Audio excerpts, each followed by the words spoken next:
கொஞ்சம் கொடி இருக்கு, அம்பேத்கர் புறப்பட்ட கொடி, ஐஜிகே கொடி கொஞ்சம் இருக்கு.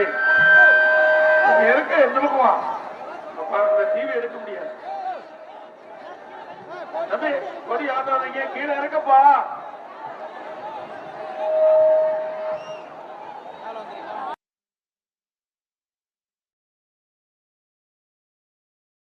முடியாதுல்ல, கொஞ்சம் கீழே இறக்குங்க தம்பி. இந்த சிங்கம் புலி கொஞ்சம் இறக்கு, ஏன்னா அங்க மறைக்குதுல்ல, கொஞ்சம் கீழே இறக்கு தம்பி. பொன்மனச்சம்மாள் புரட்சி தலைவர் எம்ஜிஆர், இதயம் புரட்சி தலைவி அம்மா, இருவரும் தெய்வங்களை வணங்கி நம்முடைய ஏற்காடு சட்டமன்றத்துக்கு உட்பட்ட வாழப்பாடி பேரூராட்சியில் நம்முடைய வெற்றி வேட்பாளர் அவர்களுக்காக இன்றைக்கு பிரச்சாரம் மேற்கொள்ளப்பட்டிருக்கின்றது. இங்கே இருக்கின்ற ஏற்காடு சட்டமன்ற தொகுதியில் இருக்கின்ற அத்தனை வாக்கா பெருமக்களும் வாழப்பாடியிலே குவிந்து நகரமே அதிர்கிறது.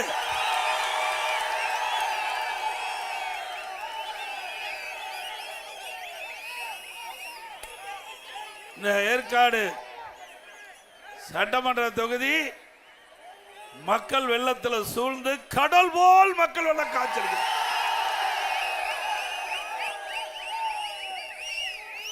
நடைபெறுகின்ற சட்டமன்ற பொது தேர்தலில் நம்முடைய வேட்பாளர் வெற்றி பெறுவதற்கு உங்களுடைய எழுச்சி ஆரவாரமே சாட்சி. ஏற்காடு தொகுதினா அதிமுக கோட்டை, சேலம் மாவட்டம் அதிமுக எக்கு கோட்டை. இந்த சிறப்பான நிகழ்ச்சியில கலந்து கொண்டு சிறப்பித்துக் கொண்டிருக்கின்ற முன்னாள் அமைச்சர் செம்மலி அவர்களே, ஆற்றல் மிகு மாவட்ட கழக செயலாளர் அருமை சகோதரர் திரு ஆர் இளங்கோவன் அவர்களே,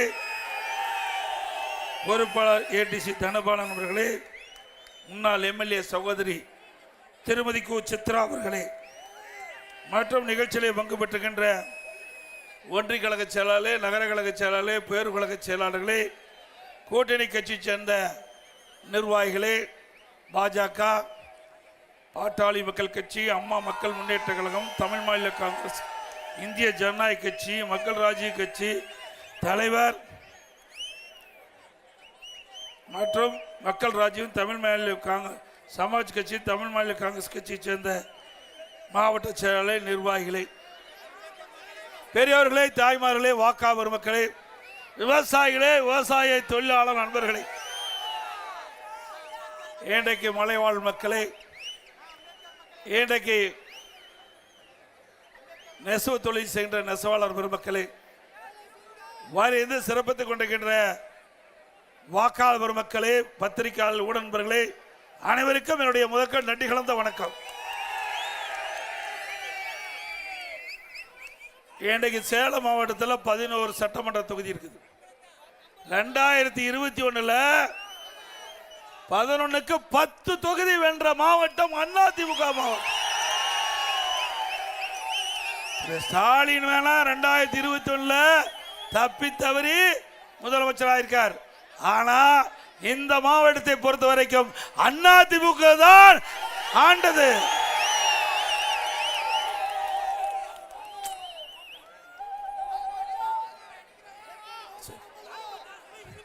அதே போல 2021 வரை 2021 வரை நம்முடைய சேலம் மாவட்டம் முழுவதும் ஏற்காடு சட்டமன்ற தொகுதி மட்டுமல்ல, சேலம் மாவட்டம் முழுவதும் மக்கள் என்னென்ன கோரிக்கை வைத்தார்களோ அந்த கோரிக்கைகள் பெரும்பாலும் நிறைவேற்றப்பட்டிருக்குது. கிராமத்திலிருந்து நகர வரை சிறப்பான சாலை எல்லாம் செஞ்சு கொடுத்திருக்கிறோம். இன்றைய தினம் நம்முடைய அனைத்து இந்திய அண்ணா திராவிட முன்னேற்ற கழக தலைமையில் அமைக்கப்பட்ட கூட்டணி, தேசிய ஜனநாயக கூட்டணியும் அதிமுகவும் இணைந்து இந்த தேர்தல் நாம் சந்திக்கிறோம். நம்முடைய கூட்டணியின் சார்பாக ஏற்காடு சட்டமன்ற தொகுதிக்கு நம்முடைய வெற்றி வேட்பாளர் சகோதரி திருமதி பி உஷாராணி அவர்களே நிறுத்தப்பட்டிருக்கிறார்.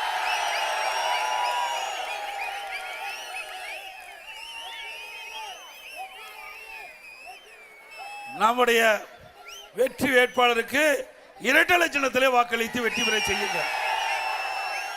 நம்முடைய சின்னம் பொன்மனச்சம்மாள் புரட்சி தலைவர் எம்ஜிஆர் சின்னம், அம்மா அவர்கள் சின்னம், விவசாயிகள் சின்னம், தொழிலாளிகள் சின்னம், ஏழைகள் சின்னம், வெற்றி சின்னம். வாக்களிப்பீர் இரட்டை இலைக்கு. இன்றைய தினம் ஸ்டாலின் சொல்றாரு திமுக கூட்டணியில நிறைய கட்சி இருக்குதுன்னு. கட்சி இருக்கிறது உண்மைதான், வாக்கு இல்லையா? ஆள் இருக்கிறது உண்மைதான், ஆனா அங்க வெற்றி வாய்ப்பு இல்லை. அண்ணா திமுகவில் கூட்டணியுடைய எண்ணிக்கை குறைவாக இருந்தாலும் நம்முடைய கூட்டணி வலிமையான கூட்டணி. நம்ம கூட்டணி இருக்கின்ற கட்சிகள் வாக்கு வங்கிகள் நிறைந்த கூட்டணி, அப்படித்தானே? திமுகவில் 2021ஆம் ஆண்டு எந்தெந்த கட்சியில அந்த திமுக கூட்டணி வச்சதோ அந்த கட்சி தான் எப்போ கூட்டணி வைக்குது. ஆனா அந்த பத்திரிகையாளர் ஊடகம் இந்த முதலமைச்சர் ஸ்டாலினுடைய பரப்புரையை நம்பி கருத்துக்களை வெளியிட்டிருக்கிறாங்க. 2021 சட்டமன்ற பொதுத் தேர்தலில் திமுக தலைமையில் எந்தெந்த கூட்டணி அங்கம் வைத்ததோ அதே கூட்டணி தான் இப்பொழுதும் அந்த கூட்டணியில தொடர்றாங்க. ஒரே ஒரு கட்சி, அது எந்த கட்சி போய் சேர்ந்திருக்குது? தேமுதிக. ஏங்க, நாம கஷ்டப்பட்டு உழைச்சி அதுக்கு ஒரு வாய்ப்பு கொடுத்தோம், நம்ம மறந்துட்டாங்க. இன்னைக்கு ஒருவர் கடுமையான நோயால் பாதிக்கப்பட்டு சிகிச்சை பெறுகின்ற பொழுது வெண்டிலேட்டர் பொருத்துவோம். அப்படி அந்த கட்சிக்கு நாம ஒரு காலகட்டத்தில் உதவி செஞ்சோம். ஆனா அவள் உதவி மறந்து நம்மளையே பேசுறாங்க. பேசிட்டோம், தவறு இல்லை. அதை விமர்சனம் செய்வதற்கு நாங்கள் அந்த விமர்சனத்தை நாங்கள் ஏற்றதுக்கு தகுந்த பதிலை நிச்சயம் கொடுப்போம். அதிமுக பொறுத்த வரைக்கும் எங்களுக்கு யாரெல்லாம் உதவி செய்யறோ அவர்களெல்லாம் ஏனில ஏற்றி விடுவது போல ஏற்றி விடுகின்ற கட்சி அதிமுக கட்சி. திமுக கட்சி பொறுத்த வரைக்கும் ஏனில ஏற வரைக்கும் பார்த்து உச்சியில் போகும்போது ஏணி பிடிக்குவான். அப்படிப்பட்ட கட்சியில் தான் போய் நம்ம கூட்டணி சேர்ந்திருக்காங்க. ஏற்கனவே 2021ஆம் ஆண்டு திராவிட முன்னேற்ற கழக தலைமையில் அமைக்கப்பட்ட கூட்டணி கம்யூனிஸ்ட் கட்சி கூட்டணி, அதே போல விடுதலை சிறுத்தை, இன்னும் பல இஸ்லாமிய கட்சிகள் சேர்ந்திருக்குது. அப்படி நிலைமை என்ன? 2021 2011 இருந்து 10 ஆண்டு காலம் அந்த திராவிட முன்னேற்ற கழகத்துக்கு தாங்கி பிடிச்சிட்டு இருக்காங்க. அதுவும் குறிப்பாக 2021 இருந்து 2026 வரை திராவிட முன்னேற்ற கழகம் செய்கின்ற தவறுகள் எல்லாம் சட்டமன்றத்தில் பேசாம அந்த கட்சிக்கு திராவிட முன்னேற்ற கழக அரசுக்கு முட்டு கொடுத்துட்டு இருந்தாங்க. இன்னைக்கு என்ன நிலைமை? நான் அப்பவே அந்த கட்சியில் இருக்கிற தலைவர் சொன்னேன், திமுகவை நம்பாதீங்க, மக்களுடைய பிரச்சனை எடுத்து சொல்லுங்க.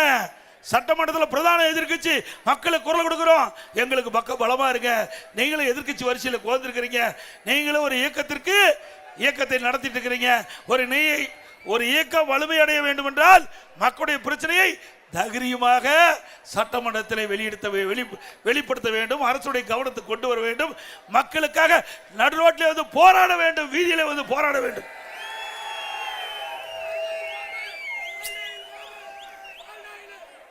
ஆனா திமுக அங்க வைக்கிட்ட கூட்டணியில அப்படியே வாய் மூடி மௌனமா இருந்தாங்க. சட்டமன்றத்தில் அரசாங்கத்துக்கு எதிராக எதுவும் குரல் கொடுக்கல, மக்களுடைய பிரச்சனையை சட்டமன்றத்தில் எடுத்து வைக்கல. அதனால மக்களுடைய செல்வாக்கு இழந்துட்டாங்க. இப்போ 2021 கம்யூனிஸ்ட் கட்சிக்கு கிடைத்த இடத்தை விட ஒரு இடம் குறைவா குறிச்சிட்டாங்க. இதுதான் ஸ்டாலின் கொடுத்த பரிசு அந்த கட்சிக்கு. ஸ்டாலின் அவர்கள் எப்பொழுதுமே கூட்டணி கட்சிக்கு விசுவாசமா இருந்தது கிடையாது. அண்ணா திமுக பொறுத்த வரைக்கும் எங்கள் தலைமையிலே அமைக்கப்படுகின்ற கூட்டணி உயர கொடுத்த தொண்டர்கள் பாடுவார்கள். அப்படித்தான் நம்ம நடந்தோம். நம்ம கூட்டணியில யார் நம்பினாங்களோ அவர்களுக்கெல்லாம் சின்னத்தை பெற்று கொடுத்த கட்சி அண்ணா திமுக கட்சி. எங்க கூட்டணியில நம்பி எங்களோடு இணைந்து பணியாற்றிய கூட்டணி வேட்பாளர்கள் எல்லாம் எங்களுடைய கட்சி நிர்வாகிகள் தொண்டர்கள் இரவென்றும் பகலென்றும் பாராமல் தேனீக்களை போல எருமை போல சுறுசுறுப்பா செயல்பட்டு அதிமுக நிற்கின்ற வேட்பாளரை விட கூட்டணி கட்சி நிற்கின்ற வேட்பாளர்களை பாடுபட்டு வெற்றி பெற செய்யக்கூடிய இயல்பான எண்ணம் உடையவர்கள். பொன்மனச்செம்மல் புரட்சி தலைவர் எம்ஜிஆர் இந்த இயக்கத்தை தோற்றுவிக்கின்ற பொழுது எப்படி உயர்ந்த உள்ளம் கொண்ட தலைவராக இருக்கிறாரோ அப்படி கழக நிர்வாகிகளை தொண்டரையும் எங்களுடைய தலைவர் எங்களை வளர்த்திருக்கின்றார். ஸ்டாலின்லாம் அப்படி அல்ல, திரு கருணாநிதி அவர்கள் அப்படி இல்ல. எப்பொழுது பார்த்தாலும் என்னப்பா பாட்டு வருது?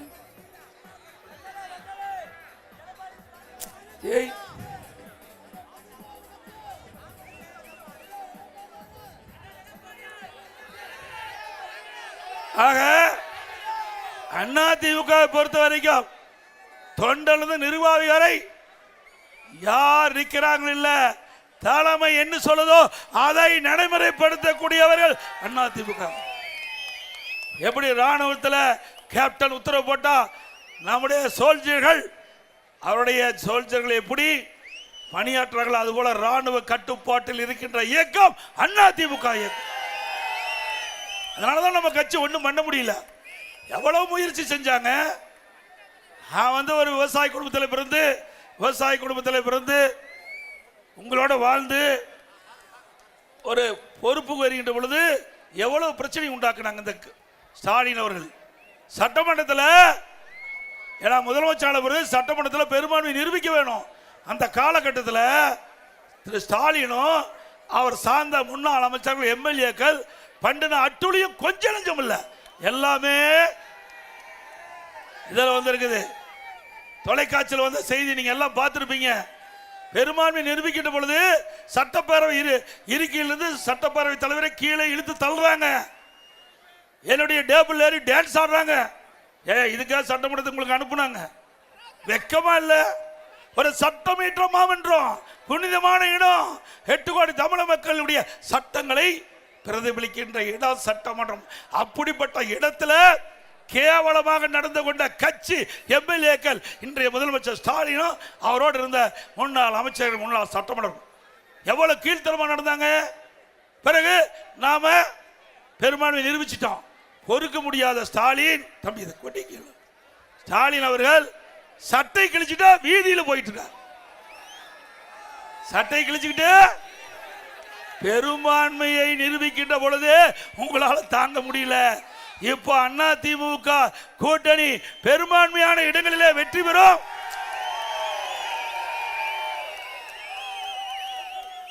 அதிமுக தனி பெரும்பான்மையோட ஆட்சி அமைக்கும்.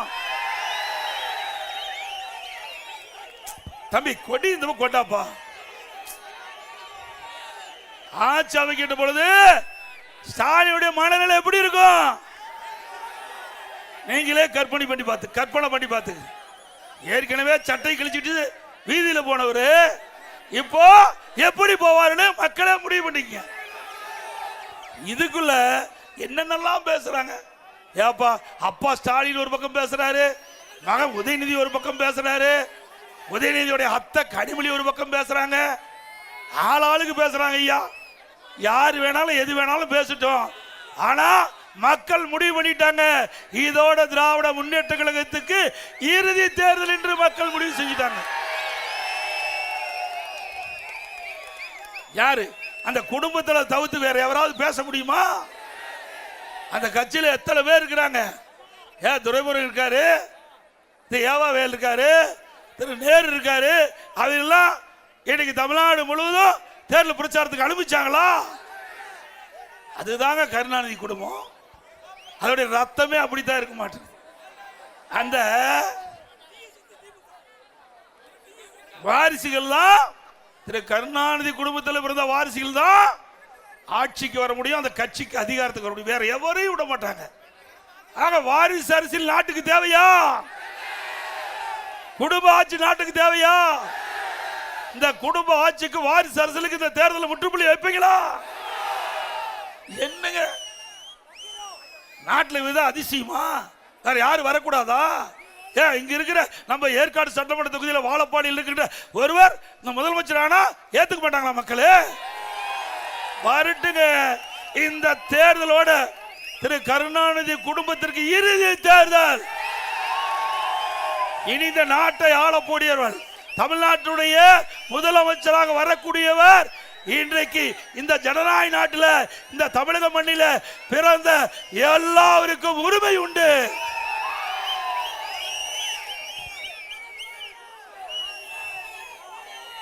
அதோட இன்றைய தினம் இந்த ஆட்சி வந்த பிறகு சட்ட ஒழுங்கு அடியோடு சீர்குலைந்து விட்டது. இன்றைக்கு சட்ட ஒழுங்கு சந்தி சிரிக்கின்ற அளவிற்கு இன்றைக்கு நிலைமை மாறி போச்சு. ஒரு காலத்தில் தமிழ்நாடுன்னா ஸ்காட்லாந்து காவல்துறைக்கு இணையாக போற்றப்பட்ட காவல்துறை இன்றைக்கு திமுகவுக்கு ஏவல் துறையா மாறிட்டு. காவலருக்கே பாதுகாப்பு இல்லை, காவலருக்கு பாதுகாப்பு இல்லை.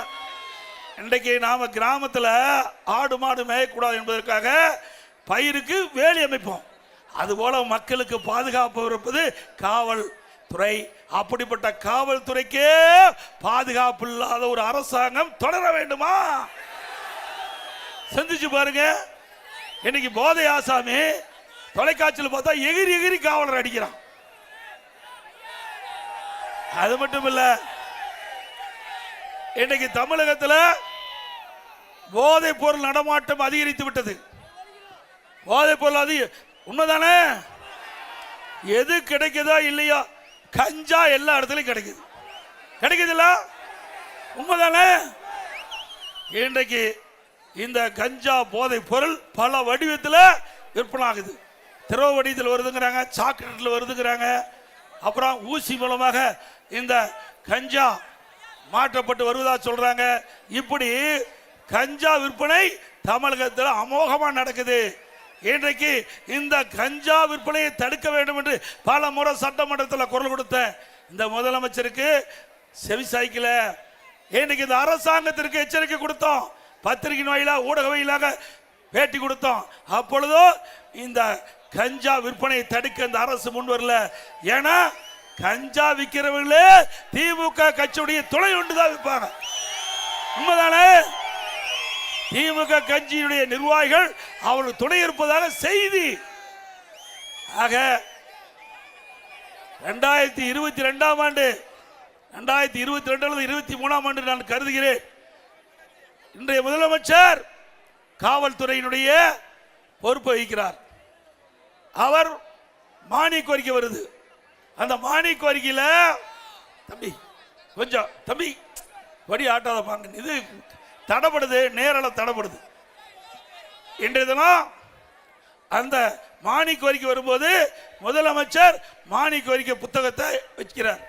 அதில் படித்து பார்க்கும்போது அதில் ஒரு கருத்து சொல்லியிருக்காரு. 20ஆம் பக்கம் 2வது பேராவில் பள்ளிக்கு அருகில கல்லூரிக்கு அருகில கஞ்சா கண்டுபிடிக்கப்பட்டது 2348 பேர், கைது செய்யப்பட்டது 148 பேர். நான் கேள்வி கேட்ட முதலமைச்சர் அவர்களே, இந்த இலாக்காக்கு யார் பொறுப்பு? நான் தான் பொறுப்புனார் திரு ஸ்டாலின். அப்படின்னா இந்த கொள்கை விளக்க குறிப்பை அடுத்தது வருது. எல்லாம் தயாரா இருக்கிறீங்க 10 ரூபாய்க்கு. அப்புறம் ஸ்டாலினை கேட்டேன், இந்த கொள்கை விளக்க குறிப்பை யார் நீங்க சட்டமன்றத்தில் சமர்ப்பித்தீங்க? நான் தான் சமர்ப்பித்தனார். 20ஆம் பக்கத்தை எடுங்க, 2வது பேரா படிங்க, அதில் என்ன போட்டிருக்குன்னு பாருங்கண்ணே. படிச்சு பார்த்தார். ஆக 2348 பேர் பள்ளிக்கு அருகில கல்லூரிக்கு அருகில இந்த போதைப் பொருள் கண்டுபிடிக்கப்பட்டது என்று நீ கொடுக்கப்பட்டு விட்டு அதில் கைது செய்யப்பட்ட 148 பேர் கஞ்சா வைத்திருந்தாலும் குற்றம், அதே போல விற்றாலும் குற்றம், கொண்டு போனாலும் குற்றம். இப்படி இருக்கும்போது நீங்களே உங்களுடைய காவல்துறை மானிய கோரிக்கையில கஞ்சா வைத்திருந்ததாக கண்டுபிடிக்கப்பட்டு சொன்னா கைது பண்ணிருக்கணும்னு சொன்னேன். எந்த பதிலும் இல்லை. மற்றவெல்லாம் திமுக காரன். 148 பேர் போக மீதி எல்லாம் திமுக காரன். எப்படி கைது பண்ண முடியும்? இப்படி இருக்கும் போது எப்படி கஞ்சாவை கட்டுப்படுத்த முடியும்?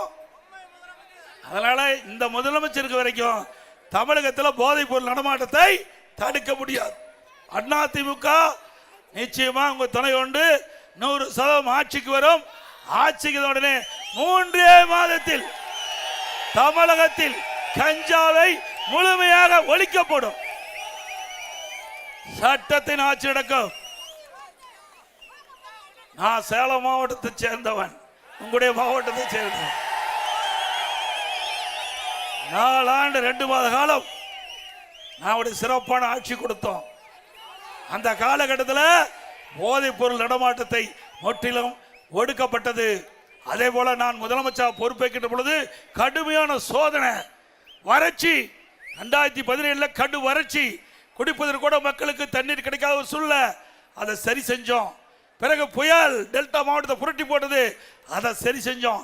பிறகு கொரோனா, 1 வருஷம் யாரும் வர முடியல, வர முடிஞ்சுதா? இன்றைக்கு கண்ணுக்கு தெரியாத காற்றில் விஷக்கருவிகள், கொரோனா என்ற விஷக்கருவி பரவி அது யாராவது பாதிக்கப்பட்டா உடனடியா உயிருக்கு ஆபத்து ஏற்படுகின்ற சூழ்நிலை.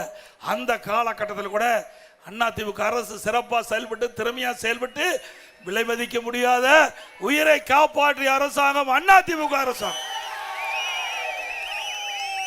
அந்த காலகட்டத்தில் தொழிலாளிகள், ஏழைகள் பாதிக்க கூடாது என்பதற்காக 1 வருடம் ரேஷன் கடையில் விலையெல்லாம் அரிசி கொடுத்தோம், விலையெல்லாம் எண்ணெய் கொடுத்தோம், விலையெல்லாம் பருப்பு கொடுத்தோம், குடும்ப அட்டைக்கு 1000 ரூபாய் பணம் கொடுத்தோம்ல. அதே காலகட்டம் தை பொங்கல் வந்தது. இன்றைக்கு ஏழைகள் பாதிக்க கூடாது. தமிழ்நாட்டுடைய முக்கிய பண்டிகை கிராமத்திலிருந்து நகர வரை இன்றைக்கு எல்லோரும் தை பொங்கலை சிறப்பாக கொண்டாடுவோம். தை பிறந்தால் வழி பிறக்கும் என்று சொல்லுவாங்க பெரியவங்க. அதன்படி நம்முடைய தமிழ்நாட்டு மக்கள் தை பொங்கல் சிறப்பாக கொண்டாடும் என்பதற்காக எல்லா குடும்பத்துக்கு 2500 ரூபாய் பணம் கொடுத்தோம். எந்த காலகட்டம் 1 ரூபா அரசாங்கத்துக்கு வருமானம் இல்ல, 1 ரூபா வருமானம் இல்ல. தொழிற்சாலை மூடிட்டாங்க, கடை மூடப்பட்டது, பெட்ரோல் பங்க் எல்லாம் திறக்கல, அதுல வர்ற வருவாய் இல்ல, ரோட் டாக்ஸ் இல்ல, பத்திரப்பதிவு இல்ல, டாஸ்மாக் இல்ல, கலால் வரி இல்ல. இப்படி 1 ரூபா வரி வருமானம் இல்லாத போது சிறப்பான ஆட்சி கொடுத்த ஒரே அரசாங்கம் அதிமுக அரசாங்கம். திமுக ஆட்சிக்கு வந்த பிறகு என்ன வறட்சி வந்ததா, புயல் வெள்ளம் வந்ததா, கொரோனா வந்ததா? ஒண்ணும் வரல. எதுவுமே வராம கடன் 5 லட்சம் ரூபாய் வாங்கிட்டாங்க. எதுவுமே வராது 5 லட்சம் கடன் வாங்குவதற்கு என்ன காரணம்? நாங்க வருமானம் இல்லாத போது என்ன இந்த நாட்டு மக்களுக்கு தேவையோ அத்தனை செஞ்சோம். அரசு ஊழியர்கள் 1 ரூபா சம்பளம் பிடிக்கல. பக்கத்து மாநிலம், நம்மை சுற்றி இருக்கின்ற மாநிலம், ஆந்திரா, கர்நாடகா, கேரளா, எல்லா மாநிலத்திலும் 30% அரசு ஊழியர்களுக்கு பிடித்த செஞ்சாங்க. அதிமுக அரசு பிடித்த செய்யல. அரசு ஊழியர்கள் அரசாங்கம் போடுகின்ற சட்டத்தை நிறைவேற்றக்கூடிய பொறுப்பிலே இருக்கின்றவர்கள் அரசு ஊழியர்கள். அப்படிப்பட்டவர்கள் திறமையா செயல்பட வேண்டும் என்ற எண்ணத்தின் அடிப்படையில் 1 ரூபா பிடிக்காம சம்பளம் முழுவதும் கொடுத்த ஒரே அரசாங்கம் அதிமுக அரசாங்கம். இன்றைக்கு தினம் இப்படி இருக்கும்போது 5 லட்சம் கோடி கடன் வாங்கிட்டீங்க. 5 லட்சம் கோடி இதை யாரையா கட்டுறது? யாரு கட்டுறது? நீங்க தான் கட்டணும். நான் உட்பட நீ அத்தனை பேரும் நாம தான் கட்டணும். இவர் பாட்டு கடன் வாங்கிட்டு போயிட்டாரு, கடன் வாங்கி வச்சுட்டு போயிட்டாரு. ஏன்னா இந்த தேர்தலோட திமுக வரப்போறது இல்ல, முடிவு பண்ணிட்டாங்க. கிராமத்தில் ஒரு பழமொழி சொல்லுவாங்க, எரியிற வீட்டில் பிடுங்கிறது மிச்சம். அது மாதிரி ஸ்டாலினுடைய அரசாங்கம், திரு ஸ்டாலின், உதயநிதி ஸ்டாலின் இனி ஆட்சிக்கு வர போறதில்லை. அதனால எந்தெந்த வகையில கொள்ளையடிக்கணுமோ அந்தந்த வகையில கொள்ளையடிக்க 5 லட்சம் கோடி கடனை வாங்கி அனைவரையும் கடன்காரன் ஆக்கிட்டார். திமுக ஓட்டு போட்டு திமுக ஆட்சிக்கு வந்த பிறகு ஒரே சாதனை நம்ம எல்லாம் கடன்காரன் ஆக்குறது. வேற என்ன செஞ்சாங்க? சரி, சேலம் மாவட்டத்தில் ஒரு திட்டமா கொண்டாந்தாங்களா? நான் முதலமைச்சர் இருந்த காலகட்டத்தில், நெடுஞ்சாலைத்துறை அமைச்சர் இருந்த காலத்தில் எத்தனை பாலம் நிறைய கட்டி கொடுத்தோம். முத்தம்பட்டி ரயில்வே மேம்பாலம் சாங்ஷன் பண்ணி இப்போ ஆகிட்டு இருக்குது. கிராமத்திலிருந்து நகர வரை சிறப்பான சாலை கொடுத்தோமா இல்லையா? இன்னைக்கு கிராமத்துடைய பொருளாதார மேம்பாடு அடைய வேண்டும். குடிமராமத்து திட்டத்தை கூட, அந்த குடிமராமத்து திட்டம் நான் இந்த பக்கம் தான் வந்து எனக்கு ஒரு பசுமாடு கூட நம்முடைய விவசாயி கொடுத்தாங்க. விவசாயி குடிமராமத்து திட்டத்தில் வரும்போது எனக்கு ஒரு பசுமாடு கொடுத்தாங்க. விவசாயி என்ற முறையில் எனக்கு இந்த பசுமாடு வழங்கினாங்க. இன்றைக்கு இந்த பசுமாடை வளர்த்திட்டு இருக்கிறேன். ஆக குடிமராமத்து திட்டம் என்பது ஒரு முக்கியமான திட்டம். நம்மை பொறுத்த வரைக்கும் வேளாண் பணி தான் முக்கியம். இந்த ஏற்காடு சட்டமன்ற தொகுதி விவசாயத்தை நம்பித்தான் இருக்கிறாங்க. விவசாயிகள், விவசாய தொழிலாளர்கள். ஆக இந்த மக்களுக்கு தேவையான திட்டங்களை கொண்டு வர வேண்டும் அடிப்படையில் குடிமராமத்து திட்டத்தை கொண்டாந்து ஏரி குளம் குட்டை எல்லாம் அந்த வண்டமன அள்ளி விவசாயிகள் விலை இல்லாம அவருடைய நிலத்துக்கு இயற்கை உரமாக பயன்படுத்தினாங்க. இப்படிப்பட்ட அற்புதமான திட்டத்தை இந்த ஆள் நிறுத்திட்டார். விவசாயத்தை பத்தி தெரிஞ்சாதானே அந்த திட்டம் இவரு கண்ணை உறுதிச்சு நிறுத்திட்டாங்க. மீண்டும் அதிமுக ஆட்சி மலரும். மீண்டும் அதிமுக ஆட்சியில குடிமரம் திட்டம் வரும். நம்முடைய விவசாயிகள் தொடக்க வேளாண் கூட்டுறவு வங்கியில் வாங்கிய கடன் தள்ளுபடி செஞ்சோம். 2 முறை தள்ளுபடி செஞ்சோம். 2016 அம்மா ஒரு முறை தள்ளுபடி செஞ்சாங்க. விவசாய கோரிக்கை ஏற்று கொரோனா காலத்தில் விவசாயிகள் உற்பத்தி செய்யப்பட்ட அந்த விளைபொருள் சரியான விலை கிடைக்காமல விவசாயி பாதிக்கப்பட்டாங்க என்ற காரணம் என்னிடத்திலே கவனத்துக்கு கொண்டு வந்தாங்க.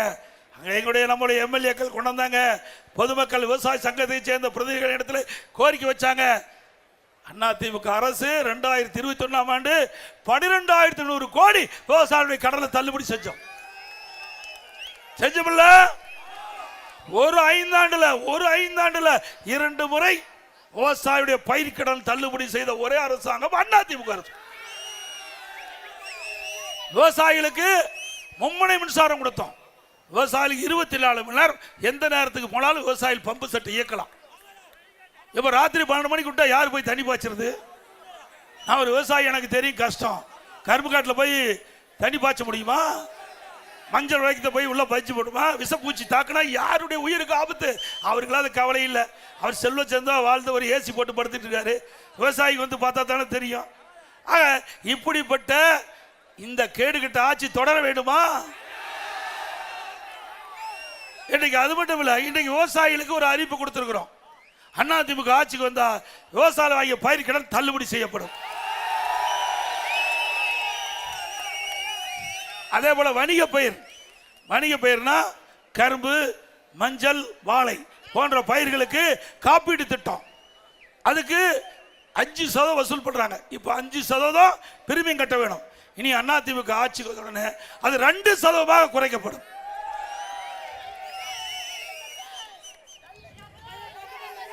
அதே போல நம்முடைய பகுதி வறட்சியான பகுதி. மழையை நம்பித்தான் நம்முடைய விவசாயிகள் அந்த விவசாய பணி மேற்கொள்ள வேண்டும். ஆக நிலத்தடி உயர்த்த வேண்டும். விவசாயிகளுக்கு தேவையான நீர் கிடைக்க வேண்டும். ஏரி குளமெல்லாம் நிரப்ப வேண்டும். அதற்காக மேட்டூர் அணை நிரம்பி உபரியாக வெளியேறுகின்ற பொழுது நீரேற்றின் மூலமாக இந்த பகுதியில் இருக்கின்ற மக்களுக்கு அங்கங்க இருக்கின்ற ஏரி குளம் குட்டை நிரப்பப்படும்.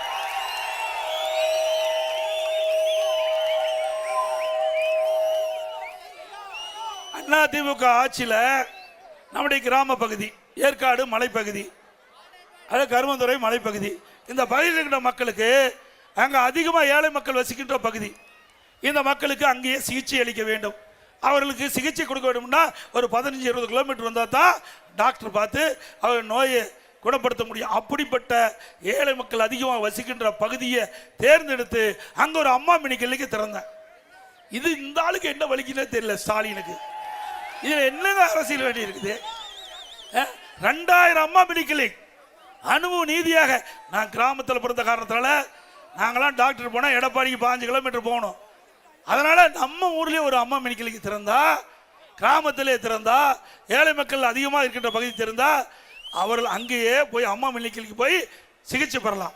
அதில் ஒவ்வொரு அம்மா மினி கிளினிக்கில் ஒரு எம்பிபிஎஸ் டாக்டர், ஒரு செவிலியர், ஒரு நர்ஸ், ஒரு மருத்துவ உதவியாளர், இப்படி அந்த திட்டத்தை கொண்டாந்து மக்களிடத்துல மிகப்பெரிய வரவேற்பு. எல்லா இடத்துலையும் ஏழை மக்கள் அங்கே போய் அற்புதமாக சிகிச்சை பெற்றாங்க. மக்களிடத்தில் வரவேற்பு வந்தோன்னா ஸ்டாலின் பார்த்தார், மக்களிடத்தில் அதிமுக செல்வாக்கு அதிகமாக இருக்குது அப்படின்னு அந்த ஏழை மக்களுக்கு சிகிச்சை அளிக்கக்கூடிய திட்டத்தை கூட ரத்து செய்த முதலமைச்சர் இன்றைய முதலமைச்சர் ஸ்டாலின். இப்படிப்பட்ட ஒரு ஆட்சிக்கு வரணுங்களா? ஏழைகளை வஞ்சிக்கிட்ட அரசு தேவையா? இதில் என்ன அரசியல் வேண்டியது இருக்குது?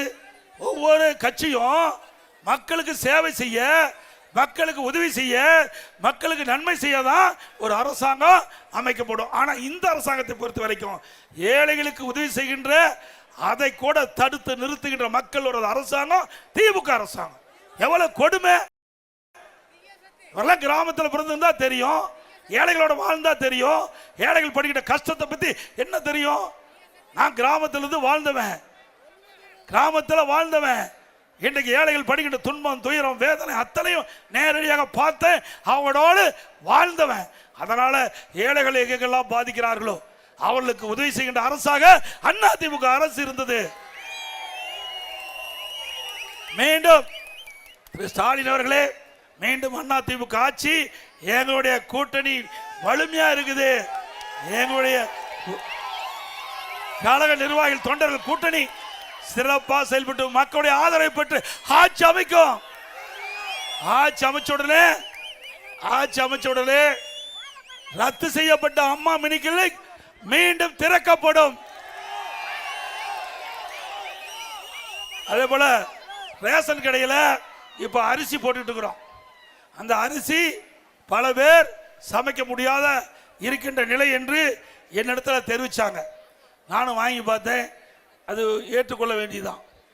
இனி அதிமுக ஆட்சி வளர்ந்தவுடனே நம்முடைய மளிகை கடையில் எப்படி தரமான அரிசி இருக்குதோ அதே அரிசி ரேஷன் கடையில் வழங்கப்படும். அதுக்கெல்லாம் டெக்னிக் இருக்குது. நவீன அரிசி ஆலையுடைய அதிபர்களாக அழைச்சி இந்த அரிசி தரமா நம்முடைய மக்களுக்கு கொடுக்கணும்னு கேட்டேன். தாராளமாக செய்யலாங்க, அதுக்கு பல வழி இருக்குதுன்னு எங்கிட்ட சொல்லியிருக்கிறாங்க. அதுக்கு சுமார் 2-3000 கோடி செலவானாங்க. எத்தனை ஆயிரம் கோடி செலவானாலும் பரவாயில்ல, ஏழைகளுக்கு சிறப்பான அரிசி கொடுக்க வேண்டும். அந்த அடிப்படையில் அதிமுக ஆட்சிக்கு வந்தவுடனே ரேஷன் கடையில் தரமான அரிசி விலை இல்லாம கொடுக்கப்படும். அதோட ரேஷன் கடையில் விலையில்லா பருப்பு கொடுக்கப்படும், விலையில்லா சமையல் எண்ணெய் கொடுக்கப்படும். இன்றைக்கு திராவிட முன்னேற்ற கழகம் ஆட்சிக்கு வந்த பிறகு மின் கட்டணம் 52% உயர்த்தி ஆண்டுக்கு 5% உயர்த்துன்னு சொல்லி 3 வருஷத்துல மின் கட்டணம் 67% உயர்த்திட்டாங்க. அதே போல உள்ளாட்சியில், நகராட்சி, பேரூராட்சி, மாநகராட்சியில் கடைக்கு 100%, சரி வீட்டுக்கு 100% வரி உயர்த்திட்டாங்க. ஆண்டுக்கு 6% உயர்த்தப்படும் என்று சொல்லி 2 வருஷத்துல 12% உயர்த்திட்டாங்க. அதிமுக ஆட்சியில் இருந்ததை விட திராவிட முன்னேற்ற கழகம் ஆட்சிக்கு வந்த பிறகு உள்ளாட்சி அமைப்பின் மூலமாக இந்த அரசு கூடுதலா 112% வீட்டு வரியை சொல்றாங்க. கடைக்கு 150% வரி உயர்வு, ஆண்டுக்கு 6% உயர்வு, குடிநீருக்கு வரி உயர்வு, குப்பைக்கு வரி போட்டாங்க. கேவலம் குப்பை கூட விட்டு வைக்கல. அதுக்கு வரி போட்ட ஒரே அரசாங்கம் திமுக அரசாங்கம் தான். இன்னும் கொடுமை என்ன, சென்னை மாநகரத்தில் இந்த டாய்லெட் பராமரிக்கிறாங்க, கழிப்பறை பராமரிக்கிறாங்க, அதுல ஊழல் செய்த ஒரே அரசாங்கம். அதை கூட விட்டு வைக்கலையா. கழிப்பறையில் வர காசு எவ்வளவு மோசமான, அதை கூட விட்டு வைக்காத அரசாங்கம் திமுக அரசாங்கம். ஒரு கொடிய அரசாங்கம் என்பதை இந்த நேரத்தில் தெரிவித்து, இன்னும் சொன்னா இன்னைக்கு பத்திரிகையில் பார்த்தேன், என் மீது வழக்கு போடுறேன், போடு, யார் வேண்டாங்கிறா, நான் வழக்கை பார்த்து தான் நான் வந்திருக்கிறேன். ஏன்னா அண்மையில் ஆசா ஒரு ஆடியோ வெளியிட்டார். மத்திய அமைச்சர், முன்னாள் மத்திய அமைச்சர், இன்றைக்கு நாடாளுமன்ற உறுப்பினர், திமுக கட்சியுடைய துணை பொதுச் செயலர், அவர் ஒரு ஆடியோ வெளியிட்டார்.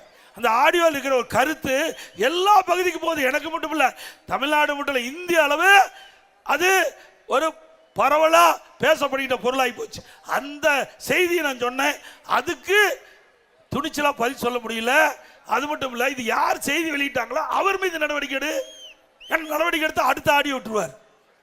ராசா இப்ப அவர் மீது நடவடிக்கை எடுத்தா அடுத்த ஆடியோ ரெடியா வச்சிருப்பாரு, விட்டுருவாரு. அதுக்கு பயந்து அவர் மீது நடவடிக்கை எடுக்க முடியல. என் மீது கோபப்பட்டு என்ன பிரயோஜனம்? திரு ஸ்டாலின் அவர்களே, அவர் அந்த ஆடியோவில் செய்த ஆடியோவில் வெளியான செய்தி உண்மையா இருக்கலாம்ல? இதே திராவிட முன்னேற்ற கழக தேர்தல் அறிக்கை 2021 ஆண்டு தேர்தல் அறிக்கை வெளியிட்டீங்க. அப்ப என்ன சொன்னாரு ஸ்டாலின் அறிக்கையில?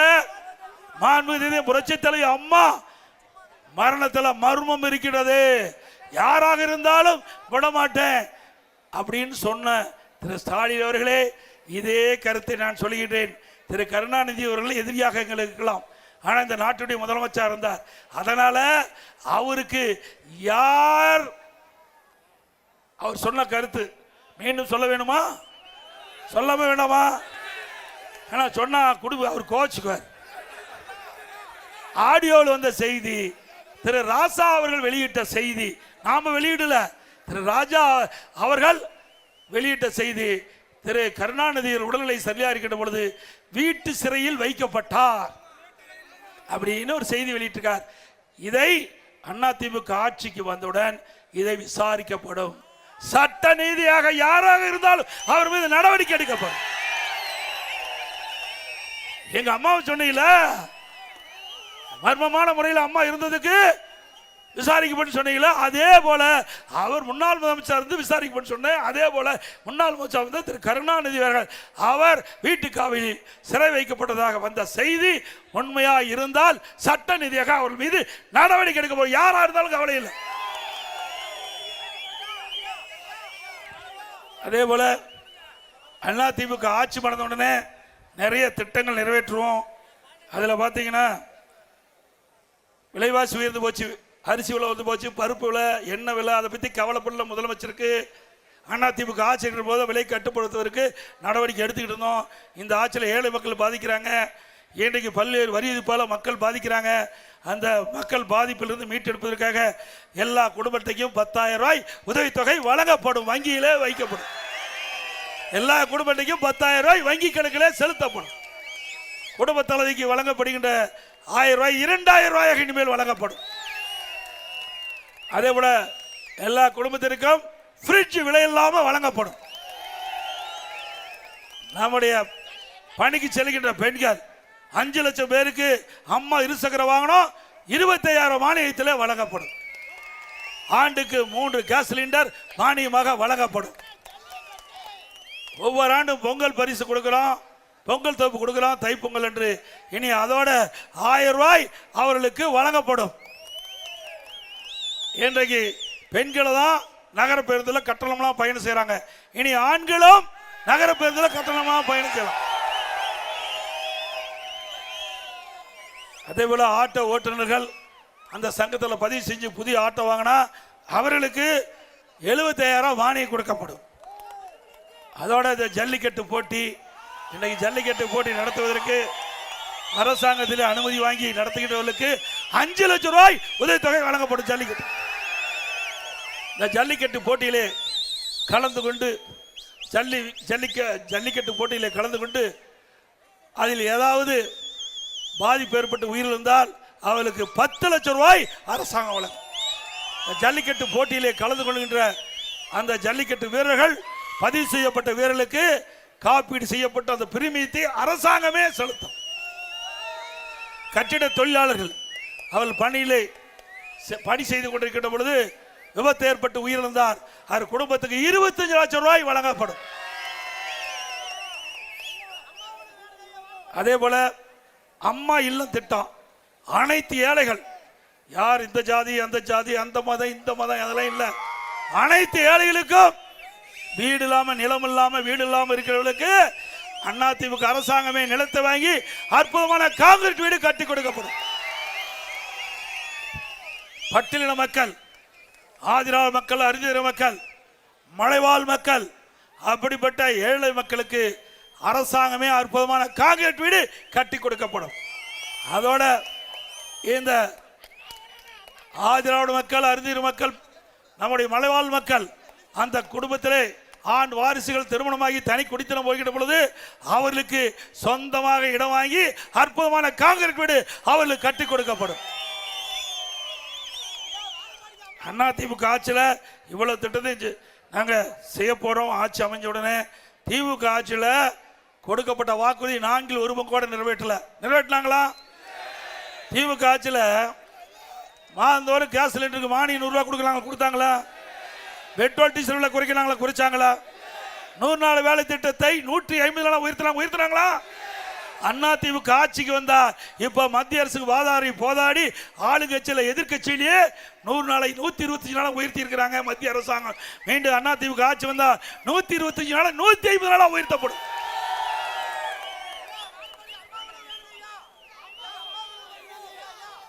அதே போல இன்றைக்கு திராவிட முன்னேற்ற கழக ஆட்சியில் நம்முடைய ஏற்காட்டில் கூட்டுறவுத்துறையில் பயிற்சி நிலையம் கட்டுவதற்கு பேஸ்மெண்ட்லாம் போட்டோம். வேணுமெனே திட்டமிட்டு இந்த அரசாங்கம் வந்த பிறகு வேறு இடத்துக்கு மாற்றிட்டாங்க. மீண்டும் அதிமுக ஆட்சி வந்தால் நம்ம ஏற்காட்டு பகுதியில் அற்புதமான கூட்டுறவு பயிற்சி நிலையம் அமைக்கப்படும். அதே போல இன்றைய தினம் மத்திய அரசாங்கம் ஒரு அறிவிப்பு வெளியிட்டிருக்குது. மத்திய அரசாங்கம் ஒரு அறிவிப்பு, இந்தியா முழுவதும் ஜாதி வாரி கணக்கெடுப்பு எடுக்கப்படும் என்ற அறிவிப்பு கொடுத்திருக்குது. அந்த அறிவிப்பின்படி தமிழ்நாட்டிலும் ஜாதி வாரி கணக்கெடுப்பு எடுக்கப்படும். இன்றைக்கு பல அறிவிப்புகள், இன்றைக்கு நிறைய அதிமுக ஆட்சியில் திட்டங்களை இந்த ஏற்காடு சட்டமன்ற தொகுதிக்கு நிறைவேற்றி கொடுத்துருக்கிறோம். அதில் ஒரு சிலவற்றை இந்த நேரத்தில் குறிப்பிடுறோம். ஏன்னா ஸ்டாலின் பல திட்டத்தை நிறைவேற்றி சொல்லியிருக்கிறாங்க. இன்றைக்கு பெத்தநாயக்கம்பாளையத்தில் புதிதாக தாலுக்கா அலுவலகம் அமைச்சிருக்கிறோம். ஆலப்பாடியில் அனைத்து மகளிரிலும் துவற்றி வைக்கப்பட்டிருக்கிறது. கருமந்துறையில் தீயணைப்பு மீட்பு நிலையம் கொண்டு வந்திருக்கிறோம். வாழப்பாடியில் 12 கோடியில், பேலூர் 4 கோடியில் பேருந்து நிலையங்கள் மேம்படுத்தப்பட்டிருக்குது. ஏற்காடு அனைத்து மலைப்பகுதியிலும் சுற்றுலா பயணிகள் வசதிக்காக, உள்ளூர் மக்களின் வசதிக்காக அதிக அளவு நகர பேருந்துகள் இயக்கப்பட்டன. ஆனால் இந்த விடியா திமுக அரசு அந்த பஸ்ஸுடைய எண்ணிக்கை குறைச்சிட்டது. அதேபோல் அனைத்து மலைப்பகுதியில் உள்ள ஊர்களுக்கு சாலை வசதி, மின் வசதி, குடிநீர் வசதிகள் செய்து தரப்படும். ஏற்காடு தொகுதியில் 63 கோடியில் அயோத்திப்பட்டினம், வாழப்பாடி, பேலூர் ஆகிய 3 பேரூராட்சிகள், பெத்தநாயக்கம்பாளையம், அயோத்திப்பட்டினம், வாழப்பாடி ஊராட்சியில் 402 குடியிருப்புகளுக்கு நிலையான குடிவசதி செஞ்சு கொடுத்தோம். கருமந்துறையில் மலைவாழ் மக்களுக்கு ITI கல்வி அமைச்சோம். கருமந்துறையில் 10 ஏகாலயா பள்ளி திட்டம் ஆட்சி மாற்றத்துக்கு பிறகு கிடப்பில் போட்டாங்க, அதை தொடரும். பெத்தநாயக்கம்பாளையில் ஆத்தூர், வாழப்பாடி அரசு மருத்துவமனை 7 கோடி மதிப்பீட்டில் பல புதிய சிகிச்சை பிரிவுகள் ஏற்படுத்தப்பட்டன. கருமந்துறையில் 60 ஏக்கர் பரப்பில் 1 கோடி நிதியில் கால்நடை விந்து உற்பத்தி நிலையம் அமைக்கப்பட்டது. நிலம் ஒதுக்கீடு நிலையில் கிடப்பில் போட்டாங்க. அதிமுக ஆட்சி வந்தது, அது தொடர்ந்து செயல்படுத்தப்படும். 30 படுக்கை கொண்ட மேம்படுத்தப்பட்ட ஆரம்ப சுகாலயம் 4 கோடி மதிப்பீட்டில் வாழவந்தி, தும்பல் மற்றும் பேலூர் புதிய கட்டடங்கள் கட்டப்பட்டன. பெத்தநாயக்கம்பாளையம் கல்லேரிப்பட்டி ஏரியின் வழங்கு வாய்க்கால் புனரமைக்கும் பணிக்கு 12 கோடி மதிப்பீட்டில் தொடங்கப்பட்ட பணி விடியா திமுக அரசு ரத்து செய்தது. அதை எதிர்த்து களத்தீசார் நீதிமன்றத்தில் வழக்கு தொடரப்பட்டது. அதிமுக ஆட்சி வந்தோடனே அந்த திட்டம் தொடரும். பெத்தநாயக்கம்பாளையம் ஒன்றியத்துக்கு உட்பட்ட உமையால்புரம் மற்றும் புத்திரக்கோட்டம்பாளையம் கிராமத்தில் 4 கோடி மதிப்பீட்டில் புதிய தொழிற்பேட்டை அமைக்கும் பொருட்டு உள்கட்டமைப்பு வசதிகள் உருவாக்கும் பணி தற்போது விடியா திமுக ஆட்சியில் கிடப்பில் உள்ளது. அதையும் அதிமுக ஆட்சி தொடரும். புத்திரக்கோட்டம் கிராமத்தில் உள்ள புத்திரக்கோட்டம்பாளையம் ஏரியின் வழக்கு வாய்க்கால் 989 2002 வரை புனரமைக்கும் பணி 9 கோடி மதில் பணி தற்போது விடியா திமுக ஆட்சியில் கிடப்பில் போட்டாங்க. நாம கொண்டு வந்ததெல்லாம் கிடப்பில் போட்டாங்க. அதிமுக ஆட்சி வந்தோன்னா அதையெல்லாம் நிறைவேற்றி தரப்படும் என்ற செய்தி இந்த நேரத்தில் தெரிவித்து, அதே போல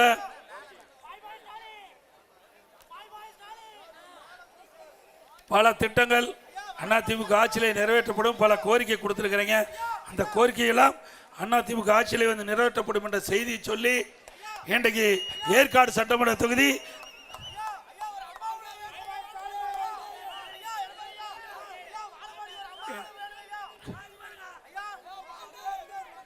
சிறப்பான நிகழ்ச்சி ஏற்பாடு செய்த நம்முடைய ஒன்றிய கழக முன்னாள் சேர்மன் அறிவிச்ச SS சதீஷ்குமார் அவர்களே, மற்றும் ஒன்றிய மெடிக்கல் ராஜசேகர் அவர்களே, திரு முன்னாள் சேர்மன் AP மணி அவர்களே, மரியாதை சி அண்ணாதுரை அவர்களே, மற்றும் T மோகன் அவர்களே, திரு S ரவிசேகரன் அவர்களே, திரு குபேந்திரன் அவர்களே, திரு சே வெங்கடேசன் அவர்களே, திரு MT அருண்குமார் அவர்களே, பாஜக மாவட்ட சண்முகநாதன் அவர்களே, பாஜக திரு நாராயணன் அவர்களே, அம்மா மக்கள் முன்னேற்ற கழகத்தைச் சேர்ந்த மாவட்ட செயலாளர் முன்னாள் MLA அறிவிச்ச SK செல்வம் அவர்களே, அம்மா மக்கள் முன்னேற்ற மாவட்ட திரு சண்முகம் அவர்களே, தமாக மாவட்டத்தில் திரு S செல்வம் அவர்களே, இந்திய ஜனநாயக கட்சி திரு S மனோகரன் அவர்களே, மக்கள் ராஜ்யம் கட்சி திரு RR சின்னசாமி அவர்களே, மக்கள் ராஜ்ய கட்சி தலைவர் திருமதி ஜமுனா ராணி அவர்களே, பகத்சிங் சமாஜ் கட்சி திரு பிரேம்குமார் அவர்களே, பகத்சிங் சூரியகுமார் அவர்களே, மற்றும் அம்பேத்கர் மக்கள் இயக்கத்தை சேர்ந்த மாவட்ட தலைவர் மரியாதைக்குரிய அண்ணாதுரை அவர்களே, அண்ணாதுரை தான் சொல்லியாச்சு, மற்றும் இந்த மனுவில் இருக்கின்ற பல பொறுப்பு கொடுத்துருக்கிறீங்க. இதில் பாதிக்கப்பட்டிருக்கா சொன்னாங்க.